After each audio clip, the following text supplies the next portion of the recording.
The Puritans must have been right because obviously mental illness is devil and demon possession.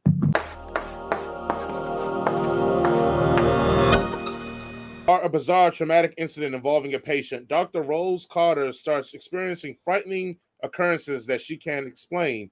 As the overwhelming terror begins taking over her life, Rose must confront her troubling past in order to survive and escape her horrifying new reality. Ladies and gentlemen, that is the summary for the latest horror movie that just came out called Smile. If you're joining us for the first time, as always, we do what we call a one sentence review, where me and Jason will summarize the movie in one sentence. Jason, what is your one sentence review of Smile?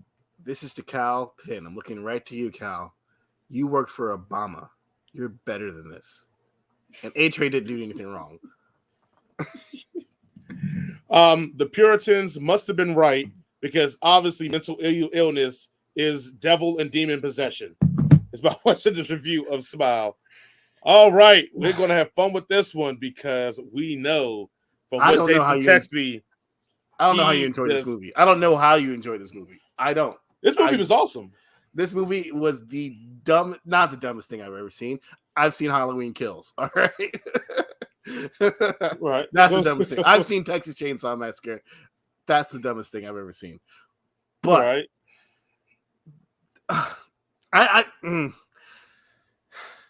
Rose is the most frustrating antagonist I've ever witnessed on TV screen that isn't in those previous two movies.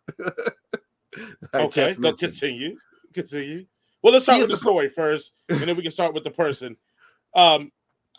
I feel like story-wise, this is right on the money. This is where it needed to be.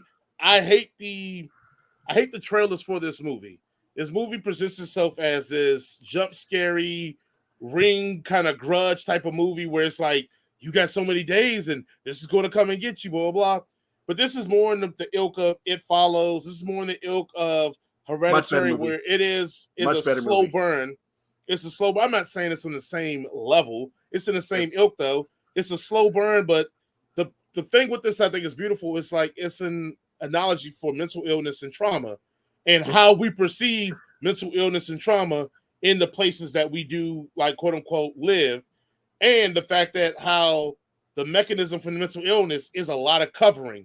And I know you're going to get on Rose in a minute, but I think the story does that very well. And I think to your argument of her being frustrating, she's supposed to be frustrating. Most people that have mental illnesses are frustrating. It isn't an easy life being around with them. I will acknowledge the fact that this is supposed to be about mental illness and people with mental disorders, but it is so heavy-handed that it becomes a farce in this movie.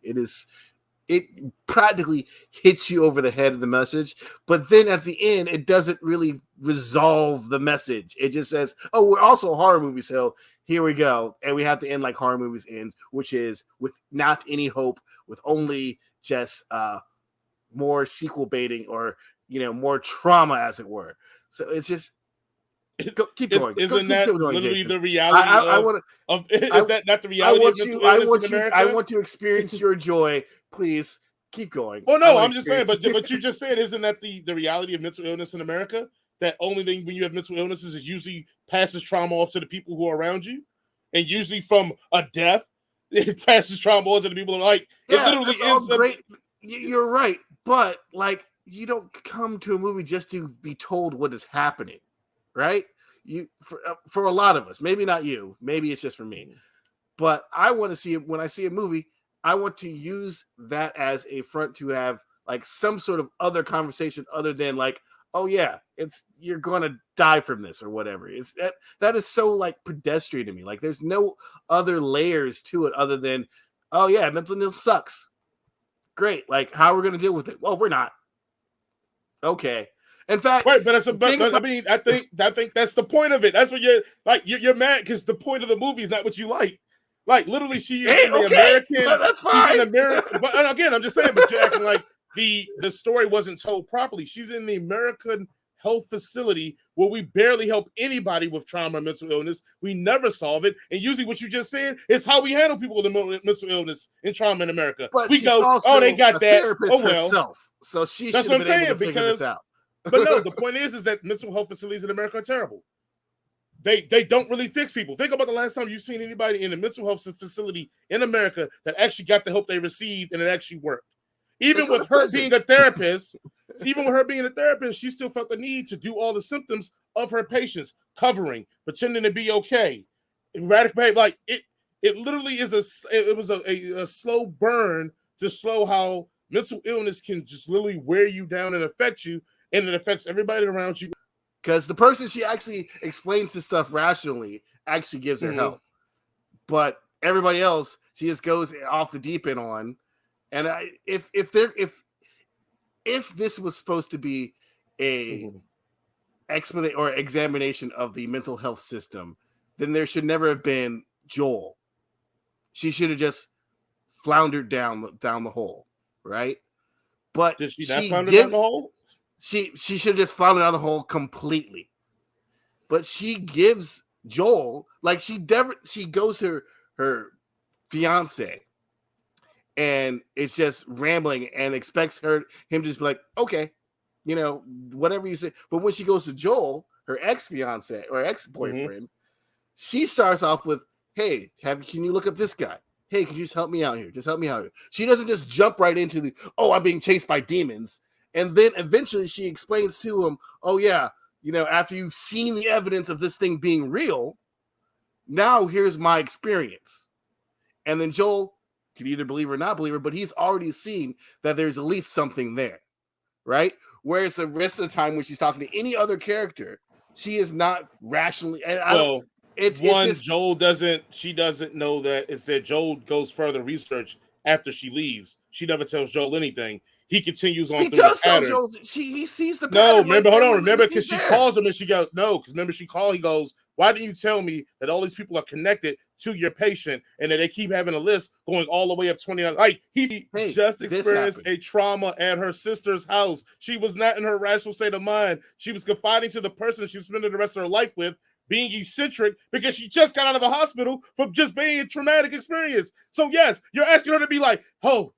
And then she even tried that. That was part of the beauty of her acting, was that every time she was going, she go, oh, sorry. I'm like, I just need you to hear me. I just need you to understand, like, this is what she kept trying to compose herself because she was still riled up. She was still emotional. She just got taken from the hospital for this. What are we talking about, Jason? To do that, and yet she's able to do that with Joel and be like rational with him. But Joel wasn't going to. She wasn't. That was a different day. Two, she did not go. Yes, a different day. That's a different day, right? She gets the evidence. Hold on. And then when she gets the evidence, she does that with Joel. She goes the next day, so she had time to unwind to come down. And then she doesn't tell Joel her experience. She says, it's like, can you look up this stuff? She wasn't confiding in the Joel. She was trying to confide in the guy. She was confiding in Joel. She didn't tell Joel about him. He was telling about the suicides. She wasn't telling about any demonic presidents. She wasn't telling about any of that stuff. When she does have the evidence, she goes back to Trevor, which is not a name for a black person. Right. She goes back to him. He has done the rational thing and called her therapist, and now she is upset with him for doing that, even though she knows what she told him sounds crazy. Because she doesn't even bother to even try to explain to them after she has just gotten the evidence from freaking Joel. Hold on. You're telling me that those people would have said, okay, we believe you a demon's chasing you because these suicides keep coming in and connecting in front of everybody. Okay, you're not crazy. Let's go find out how to solve this. Come on, Jason. They probably would not have said that, but they would have thought she was even more insane. They could at least explain to them, look, there is a pattern here. Maybe what I'm experiencing, but she also has evidence from the girl who she's like, I'm experiencing the same thing that I have it on tape, what she just said to me. Yes, and they just said that they called the trauma early. They set up the reason why people didn't believe her, that people replicate the trauma that they see. That was early on when she first sat with the psychiatrist, that she thought she was experiencing. She tried to get medicine. The psychiatrist said, oh, no, you're probably experiencing blah, blah, blah. Like, they related that the things that she was doing and saying had traumatic mental illness terms, that, and her being who she is probably felt that they would not believe her, even if she showed them the proof. Also, it would show a system of spiraling and manic behavior because she literally had photos of dead people with suicide in a folder, being like, hey, no, I'm not crazy, guys. Look at all of this. You don't think that would have because she pulls out the folder of the freaking pictures of her of the suicides first. Like, she doesn't say, hey, look, sit down. Let's take a deep breath and let's examine this. So we got to realize too that this thing is deteriorating her because it's trying to get inside of her. So when she starts getting more and more manic, it's because it is taking her down more and more and more and weakening her more and more and more. So that's why she's getting more manic. So that's why when only person she talks to is Joel is in a rational sense, because she wasn't sharing it with him, and it was early on. By the time she gets back to the intervention, let's not forget that what he did was an intervention. It wasn't like he was sitting at home like, hey, baby, of course what you doing? Because you just I'm not saying it was wrong. I'm not saying it's wrong. I'm not saying it's wrong, but how many times have we seen people who get blindsided with an intervention? You think they're going to start reacting rationally, Jason? Most of them don't. If most they are rational. Most people that have an issue. He's not crazy, yet he continues to act crazy. That's the problem. The point I'm trying to say is that most people that get blindsided with it, most people that act crazy don't know they're crazy either. They think they're rational. And when she got blindsided with an intervention, she is rational. She does not suffering from any mental disabilities or any mental. But nobody will believe her. But nobody will believe her because of the way she's acting. That's the problem. That's the way she's acting that way because she's trying to be possessed. But she's still not crazy. She's acting that way because she's acting crazy. So seeing people smiling is not crazy? That's not an irrational behavior? If it's an actual demon, no. No, I mean, if you don't see people smiling ever, and also you see people smiling, that's not an irrational behavior. We saw the whole scene where she thought the dude was trying to attack her. That was early on. The dude that was going to attack her, and he was not trying to attack her, and she got him hemmed up for nothing. So now she was questioning her own sanity to a bit too, because she saw that and it didn't happen that way. But so these are all stepstones that she was doing. She should have known the signs that maybe she is manic, and she should have sought help because of the fact that she did seek help before. Help what? To tell someone about a demon that's trying to infest her body? Look, she is a psychiatrist. She has seen a psychiatrist. She has sought help before. Yet, when she's actually trying to seek help this time, she's not trying. She's presenting in a way that she should not have presented as, because she is not, in fact, under any sort of physical mental illness. She does have an external illness that is harming her, of course. But she has could the external interest not be making her mental and physical deteriorate? Are you saying that cannot be a subject of it? Because we saw two other people with it whose ability were deteriorated from this situation. Yeah, but they don't have the training as she does. Like, everything's in the movie explains it. Like I said, I think this is where we get to the diagram, is that it explains it, but it's not what you wanted as well. Exactly. So you disagree with it. No. And I'm saying, but I feel like your criticisms are based off what you think should have happened rather than what the movie gave you. And the movie gave you a very good. Every single movie. It's what I think should have happened. That's what a criticism is. No. I mean, you could criticize something by looking at what it's given and say, like we did with Don't Worry, Darling. We literally criticize that the movie doesn't give you the things that it's like setting up to give you. That we want. That the movie sets up. No, that the movie sets up to give us. It's going to give us, but we are not satisfied with what it gave us. That's what and I'm not satisfied with what this movie gave us. Thought the previews made it seem like this is going to be this, again, Ring, Grudge, jump scary, everything moment, blah, blah, blah. It definitely was way more of a slow burn than I thought it was going to be. I thought that the camera work on it was phenomenal. Her descent into more madness was very, very decorated by having the up, down, side scenes as it was going through the camera as well. Even just the music, not the music, excuse me, the sound of it was amazing, because it definitely made it feel like she was on edge. She was jumpy, because the sound would just be random ass noises that seem out of place. But for someone who's slowly deteriorating, it feels like this is part of her deterioration. This is why these things sound the way they sound. They don't sound so human. They don't sound so typical as what you would have perceived that would be sounded around you. I thought that was all part of her showing her descent into madness. And I thought it was just really well done. Now, yes, it follows in Hereditary? No. If I have some critiques on it, I would definitely critique the fact that I do think The movie is a little slower than it should be. Because I am always right. Always. Never am I wrong. I mean, depending on how you want to phrase wrong. I think this is opinion. Yeah, even when I'm wrong, I'm right. Wrong. Okay. Well, that lets us know that you're wrong. Also, shout out to, I didn't know Kevin Bacon and had a daughter that was grown by now. So yeah, that's the lead. That's Rose, is Kevin Bacon and Kira Sedgwick's daughter. Sosie Bacon. Fair enough. All right. If this is your first time watching this, we do a rating system. Getting some head means we enjoyed it. It was great. If it's a canon, that means it's average. It's just okay. If it is a circus, that means it is clown. It is terrible. It is not worth your time. So, Jason, what do you think of the storyline? Circus. It's a clown. It's a bad story. Okay. I wish I could give this a canon and a half, but I'm gonna go canon because it is some. I never even got into my flaws with the story because I'm just arguing with you about the story being good. I'm gonna go canon because it is some flaws with the story that I can't overlook. Especially the ending gets real hoity-toity goofy. The ending is one of those things that telegraphs that it's going to be the kind of ending that you expect it to be. And I'm like, it's a horror movie, Jason. Every horror movie's the same. Like, Jesus Christ. There's no original horror movie anymore. There are plenty of good ideas. And that could be. I digress for you to give me any horror movie that you couldn't figure out the ending by the last 30 minutes of the movie. You're like, oh, that's the ending. Midsummer. You didn't figure that out? No. They gave you all the stuff on the murals on the wall and everything. They told you what was doing. They let you know exactly what was going on. Like, that's the most telegraphed movie probably of all time. The Babysitter 2. The trailer gave away what the ending was. Friday the 13th. The Next Generation. Okay, you got me there. All right, acting. Acting, was it some head canon or circus? I'm gonna say canon.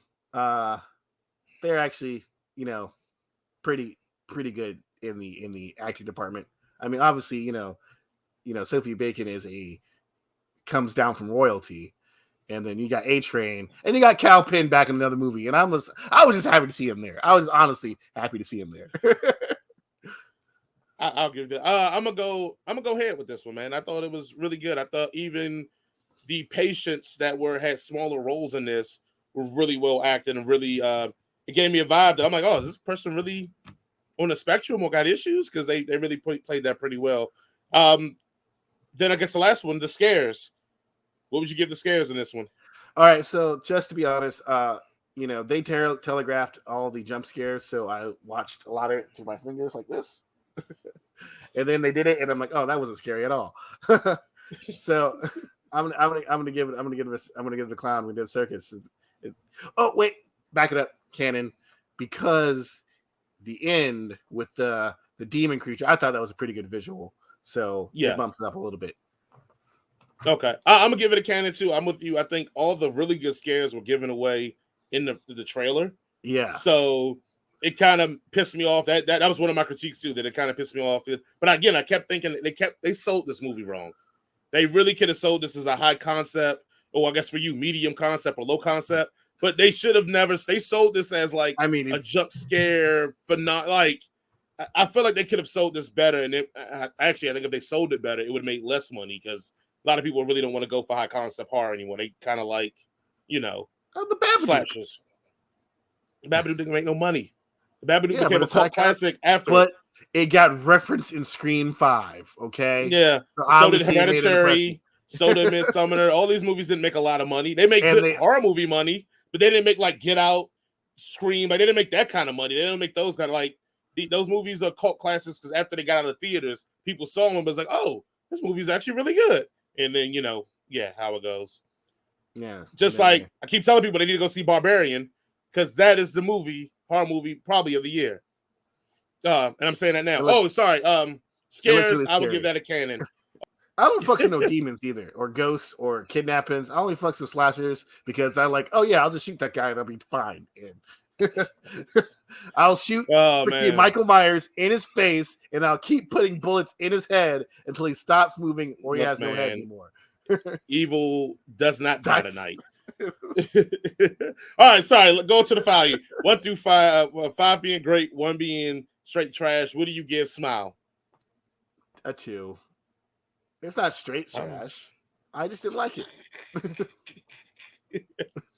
It's better than Halloween Kills. I'm gonna give this a 3.5. I really did enjoy my time in the theater with this one.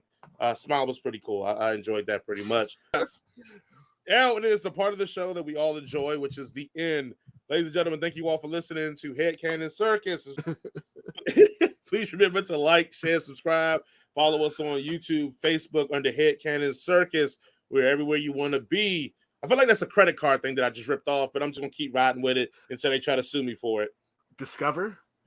American Let's Express. Go with, if it's Discover, that's a trash card that we ain't got to worry about it. They ain't going to come for me. But the other two, they may come for us. They may send folks. But again, thank you all for listening. Remember to try to pick up the book club, Dungeons and Do-Rags by Ron Dawson. We're going to read that and hopefully get Mr. Dawson on the show on October 23rd to review his own work. So I'm hoping that I really, really enjoy it, and Jason hates it. So when we get on the show, Jason can talk shit to him, and I can be like, "That ain't me, Ron. That ain't me. I love the Dungeons. You come up, you bring me too. I love the do rags. Fuck that other Jason. Only me. That hit word, man. That hit word. So yes, but please go join along with that. Other than that, Jason, you got any final words and comments? Be kind, be considerate, and tip your bartenders and servers at least 20%, if not more, if you can afford it. And if you see Jared on the street, just give him a hug. He's been down lately. Just give him a hug. All right. Well, thank you all for listening. Today is actually October the 5th. It is me and my wife's anniversary, 9 years strong. And shout out to Caitlin, Ryan's wife. It is Caitlin's birthday. I always say that my wife is savage, that we got married on her best friend's birthday, but it wasn't my decision, man. I just had to get down the aisle. I was about to think you say, shout out to Caitlin, my mistress. Oh, she made these 5 years great, and these 9 years so easy to do. On the back rubs, the shoulder rubs. I can do another 19. All because of you. Yeah. But thank you all for listening. We will see you all next week.